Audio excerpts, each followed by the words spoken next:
Ouais, ouais, alors j'ai vu un truc qui s'est passé sur Internet, encore une polémique à la con, sur un humoriste qui s'appelle Mustapha El Alatrassi. Mustapha Alatrassi, d'accord. Bon, alors il a fait une blague raciste sur les gouers. Il a dit un truc genre, ah, les gouers, ils puent du cul. Voilà, et bon, alors comme d'habitude, ça a fait une polémique débile. Parce que monsieur a dit que les gouers, ils puent du cul. Ok, bon. Alors je sais vous expliquer ce qu'il a fait en disant ça. Bon, alors effectivement, bon, on peut voir ça comme comme un humour raciste. Bon, effectivement. Mais, je veux dire, à quel moment ce genre d'humour, c'est menaçant, en fait? Mais qui se sent menacé par ça? Qu'est-ce qu'il fait, en fait, en faisant une blague comme ça? Il fout la merde. Il fout la merde. Il crée du conflit. Il crée du conflit.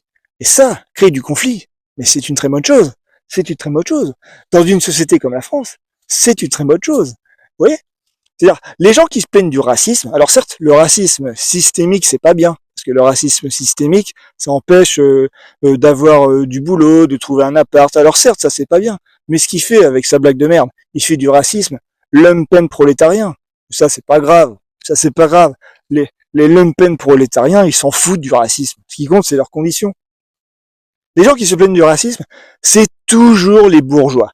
C'est toujours les bourgeois. Vous voulez repérer un bourgeois, d'accord, c'est toujours les mecs qui se plaignent du racisme. Les mecs du bas, ils s'en foutent du racisme. Ils s'en foutent complètement. Donc ce fait Mustapha Al-Atrassi, avec sa blague, il fout la merde. Il crée du conflit entre les hommes. Et c'est une très bonne chose. C'est une excellente chose. Vous voyez, c'est-à-dire, il paraît que le racisme anti-blanc, ça n'existe pas. Il n'y a pas de souci. Il l'invente. Voilà. C'est du racisme du bas, quoi. C'est de l'humour. Alors certes, bon, c'est pas marrant. En plus, j'aime pas ce mec parce qu'il paraît qu'il a caloté une femme. Donc je l'aime pas. Ah, je l'aime pas. Il mériterait que son père se fasse caloter parce que son père l'a pas éduqué, ce mec. Bon. Mais voilà. Là, il crée du conflit. Les bourgeois, ils veulent pas de conflit. Les bourgeois, ils veulent la paix. La paix par le commerce, la paix par le système politique, la paix par la religion. Les bourgeois, ils veulent la paix. Et vous savez ce qui se passe dans une société en paix? Les femmes sont oppressées. Lorsque les hommes font la paix entre eux par le commerce, par la loi, par la religion, les femmes sont oppressées. Toujours, c'est systématique. Donc pour que jamais, jamais, jamais les femmes ne soient vues comme des sources de troubles, les hommes doivent monopoliser le trouble sur eux. Vous voyez? Notamment par un racisme débile, un racisme lumpen prolétarien. Voilà, c'est ce qu'il fait. Hein. C'est une très bonne chose. Après, bon, il y a une manière de faire de l'humour antiraciste. Et ça, c'est pareil, de l'humour raciste. Et ça, c'est pareil. C'est un truc que vous avez oublié. Bon, des proches le faisaient. Des proches, par exemple, quand ils faisaient une blague antisémite, bon, ils jouaient un personnage. Ils montraient le caractère vicieux du personnage antisémite qu'il jouait. Bon, qu'est-ce qu'il fait là, Mustapha Al-Atrassi? Il fait une blague débile. Il fait une blague débile. Il dit les blancs, ils puent du cul. Mais c'est une blague d'un gamin de 5 ans. Il fait le teubé. Vous voyez? Mais qui se sent menacé par une blague comme ça? Qui se sent menacé par une blague comme ça? Qui se sent menacé par ce mec? Ce mec, il fait 1m70, il fait 60 kilos. Vous voyez? Genre, s'il veut faire chier le monde, ce mec, mais tu mets une calotte et c'est fini. Vous voyez? Qui se sent oppressé par un racisme aussi débile? En plus, je veux dire, quand vous entendez les rires à sa blague, c'est des rires de gamins. C'est des rires de gamins. Genre, la blague, les blancs puent du cul, et derrière, ça rigole. Ah, ça rigole comme des gamins. Mais qui se sent menacé par ça? Vous voyez? C'est pas grave.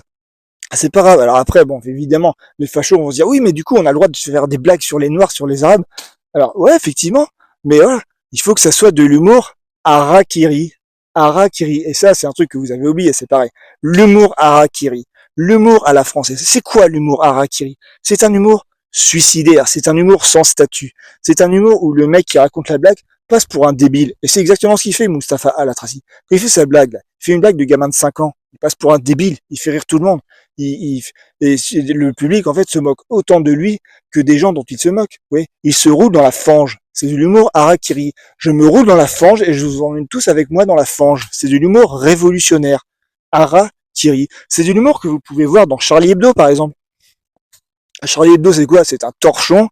C'est dessiné par des teubés. C'est des dessins de merde pour se foutre de la gueule du monde entier. Je me roule dans la fange et je t'emmène avec moi. C'est de l'humour révolutionnaire. Vous voyez? Donc, voilà, il fait ça. Il est très français dans son humour, Mustapha Al-Atrassi. Même si je l'aime pas, parce qu'il a levé la main sur une femme, donc il mérite des calottes. Son père aussi il mérite des calottes. Il l'a pas éduqué. Vous voyez? Mais sinon, voilà. Voilà, arrêtez de sauter au plafond. C'est toujours les bourgeois qui se plaignent de ça, qui se sentent, voilà, qui se sentent atteints, qui se sentent attaqués. Alors ce que je dis quand je dis que voilà, le racisme, lumpenprolétarien, c'est pas si grave. C'est pas si grave parce que ça se règle avec une calotte et puis c'est fini. Bon, ça ne concerne que les hommes. Que les hommes. D'accord? Vous voulez être raciste entre vous? Mais allez-y, allez-y, comme ça la société sera plus conflictuelle. La société française est faite pour être conflictuelle. La langue française est une langue conflictuelle. Tout le temps. Je veux dire, voilà, genre, on n'arrête pas de se chercher la merde tout le temps. Tant mieux. D'accord? Mais du coup, voilà, les hommes doivent monopoliser les troubles sur eux. Pour que jamais, au grand jamais, Roxane ne soit menacée par le moindre trouble, ou ne soit vue comme une source de trouble. Vous voyez? Nous sommes hostiles à tout système de paix entre les hommes, qu'il soit économique, légaux, religieux, ou quoi que ce soit d'autre. Nous sommes hostiles à ça. Nous n'aimons pas la paix entre les hommes. En France, c'est comme ça. Nous sommes une civilisation prométhéenne. Oui, parce qu'a priori, voilà, c'est contre nature de ne pas vouloir la paix entre les hommes, parce qu'un homme, c'est dangereux. C'est dangereux. Mais nous ne voulons pas ça. Nous ne voulons pas ça. Pour que Roxane puisse exprimer tous les sentiments qu'elle souhaite, tous les sentiments qu'elle puisse, dans toutes ses nuances, grâce à la langue française qui permet de ressentir tous les sentiments, dans toutes les extrémités, et dans tous les tons et dans toutes les nuances, et même d'en inventer de nouveaux. Vous voyez? Attends, Roxane veut aimer Christian. Roxane veut aimer Christian. Il est impossible que Roxane aime Christian. Impossible, Christian est complètement con. Et Roxane le sait parfaitement, puisqu'il lui dit, Roxane est une divinité omnisciente et omnipotente. Elle est omnisciente, elle sait que Christian est un con. Elle est omnipotente parce que dans l'acte 4, elle débarque sur le champ de bataille, elle en a rien à foutre. Vous voyez, elle fait ce qu'elle veut, Roxane. Roxane, c'est la République. C'est la République, Roxane. Une divinité qui fait ce qu'elle veut. Il est impossible qu'elle aime Christian. Impossible. Il faut voir le sentiment de Roxane comme une sorte de volonté divine. Vous voyez? Il était impossible que la République perdure. Impossible. Toutes les féodalités du monde entier s'étaient liguées pour la détruire et lui faire fermer sa gueule. Mais, il y a eu Cyrano, l'invincible Cyrano, qui était amoureux de la volonté de Roxane et qui a fait plier le monde pour qu'elle puisse vivre, pour que son sentiment puisse s'accomplir. Ouais, Cyrano, c'est Napoléon, d'accord? Il a foutu le feu partout, il est allé à Moscou foutre le feu, il a retourné le monde. Cyrano est prêt à retourner le monde pour que Roxane puisse vivre son sentiment prométhéen. Et le sentiment de Cyrano est aussi prométhéen, car Cyrano, il fait ça pour rien. Cyrano est un personnage sacrificiel, anti-utilitariste. Donc nous, Français, nous devons être très conflictuels entre nous, de manière sacrificielle, pour que jamais, au grand jamais, Roxane ne soit vue comme une source de trouble. Vous voyez? Ça passe par une déconstruction, une vraie déconstruction du masculin. Il faut qu'on se rentre dedans, messieurs. Il faut qu'on se rentre dedans. Il faut que nous soyons hostiles à toute forme de paix sociétale. À chaque fois que la société est en paix entre les hommes, les femmes sont toujours oppressées, vues comme des sources de troubles, vues comme des proies à conquérir, à posséder. C'est pas bon, ça. C'est pas bon, ça. Il faut que nous monopolisions les troubles sur nous. Donc, ce qu'il fait Mustapha Al-Atrassi, c'est très bien. C'est très français. Et je vous encourage à faire la même chose. Alors, pas de racisme systémique, pas du racisme qui consiste à empêcher des gens d'avoir un appart, d'avoir un boulot. Par contre, le racisme, la petite remarque dans la rue, sur un connard, mais open bar, les mecs. Mais open bar. Du racisme conflictuel, mais open bar. Ok?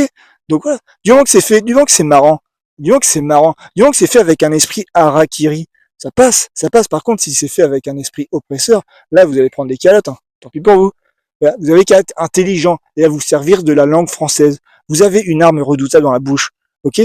Vous pouvez mais atteindre mais n'importe quel cœur avec la langue française. Avec les autres langues, c'est pas possible. Avec la langue française, Roxane peut ressentir tous les sentiments et même en inventer de nouveaux qui inspireront des gestes fulgurants, des gestes cyranesques, des gestes qui pourraient retourner le monde, des gestes qui pourraient inventer de nouvelles civilisations, un nouveau sentiment, une nouvelle manière d'être belle et une nouvelle civilisation. La France est une civilisation matricielle de civilisation, car la langue française est une langue matricielle de sentiments. Il est impossible que Roxane soit amoureuse de Christian, mais elle veut aimer Christian. C'est un sentiment prométhéen.